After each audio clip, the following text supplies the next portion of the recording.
Hello and welcome to the Mayer-Harman team and the Mayer-Harman team YouTube channel. Today I want to talk to you about whether it's a good idea to rent or now. Obviously, this seems like a silly question because I'm a real estate agent and I know the benefits of both.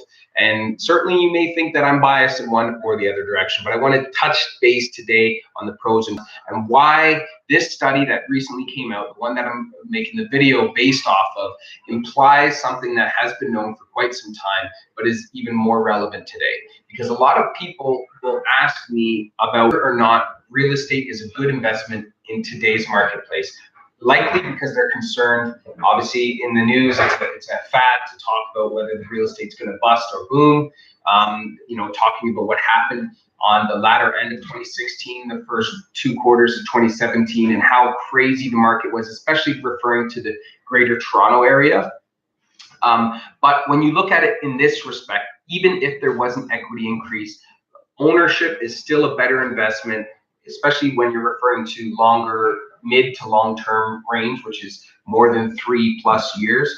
You're going to have a value that you wouldn't have been able to accrue on a rental basis. But more importantly, I want to talk about carrying cost. Carrying cost is more acute. It's more of an immediate concern for most homeowners or renters, because it's what you have to pay every month to survive, to have a house over your head. And so let's talk about that, and we'll break it down in this video. Thanks again for watching. Make sure if you are interested to subscribe. You can also hit the bell to be notified when we have more videos. So let's get into it. So you're renting, say, a house for $2,000 a month. That $2,000, in all intents and purposes, can be considered 100% interest, which means you're not going to get any additional benefit outside of that month.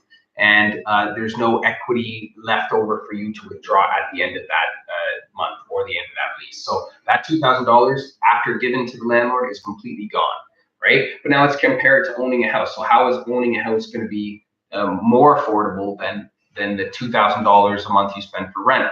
Well, when you factor in everything, the actual cost that it takes to pay a mortgage, to pay your taxes, pay your utilities, these, now keeping in mind utilities you pay for rent, depending on if you don't have it all inclusive, but we won't get into those details because there's nuance in both sides.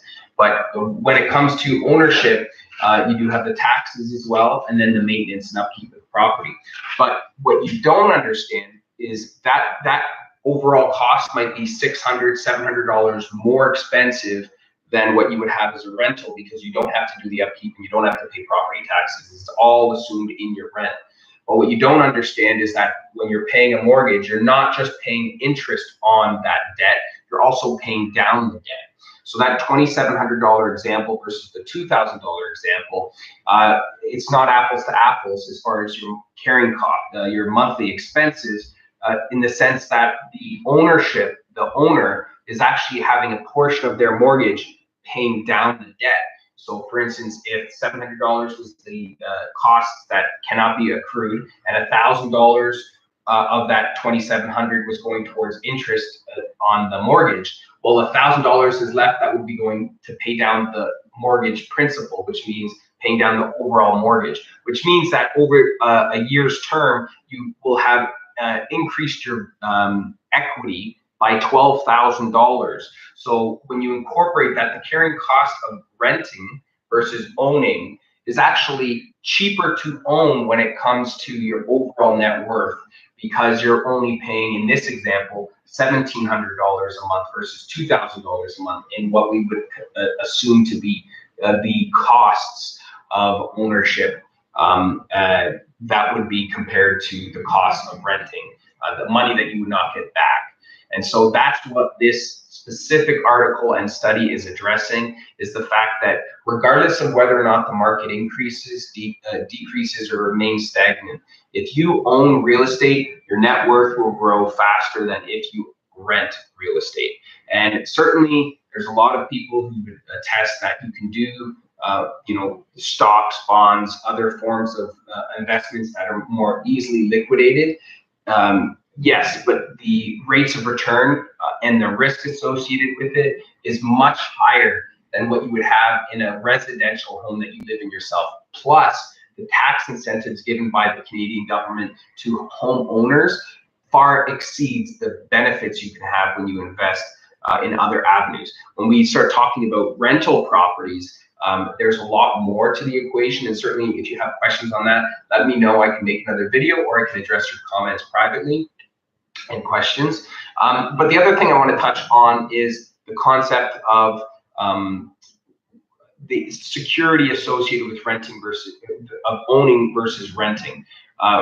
With ownership, you can have typically what you see is a 5-year fixed rate or variable rate associated with your mortgage, which would allow you to have a more stable cost base to understand this is what I'm paying.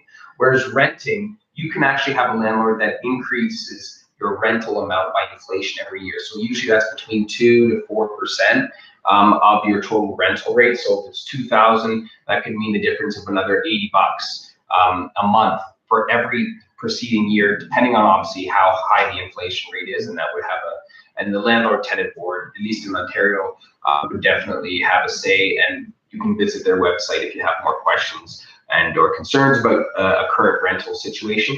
But certainly when you look at it from the big picture, if you can own, it's important that you do so.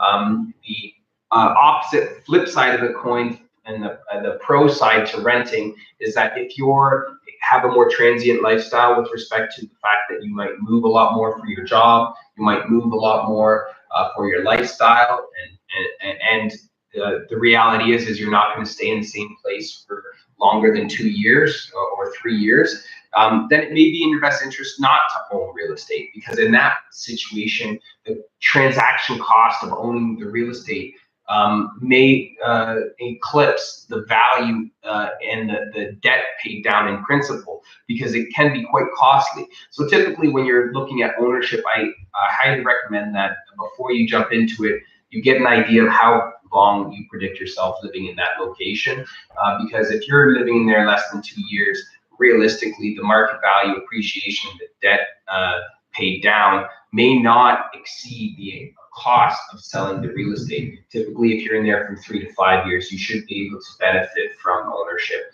in a way where you're increasing your net equity overall. I hope you enjoyed this video. If you have any questions, don't hesitate to leave them below, and please do subscribe or hit the bell if you would like to see more videos uploaded in the future. Thanks for watching. Bye for now.